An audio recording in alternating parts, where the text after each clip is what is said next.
મહત્વના સમાચાર આવી રહ્યા છે અમદાવાદથી। જોઈએ આજના મુખ્ય સમાચાર। અમદાવાદ માટે ગુરુવાર કાળ બનીને આવ્યો હતો। લંડન જતું એર ઇન્ડિયાનું પેસેન્જર પ્લેન ટેક ઓફ થયાની 2 મિનિટ બાદ જ ક્રેશ થઈને રહેણાંક વિસ્તારમાં પડ્યું હતું। એના કારણે ચારે તરફ ધુમાડાના ગોટેગોટા જોવા મળ્યા હતા।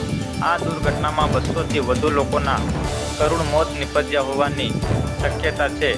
મૃતદેહો એ હાલતમાં બળીને ખાખ થઈ ગયા હતા કે જેની ઓળખ થવી પણ મુશ્કેલ બની હતી। અમદાવાદ શહેરના મેઘાણીનગર આઈજીપી કમ્પાઉન્ડમાં 171 air India Boeing plane crash થયું છે। પ્લેન ક્રેશમાં 50 લોકોના મૃતદેહોને બહાર કાઢાયા છે, જ્યારે આ સંખ્યા હજુ પણ વધી શકે એવી આશંકા છે। ઇજાગ્રસ્ત અને મૃતદેહોને હોસ્પિટલ લાવવામાં આવી રહ્યા છે। હોસ્પિટલમાં ચારે તરફ અફરાતફરીનો માહોલ સર્જાયો છે। એક પછી એક મૃતદેહો ભરેલી એમ્બ્યુલન્સ સિવિલના પોસ્ટમોર્ટમ રૂમમાં મોકલવામાં આવી રહી છે।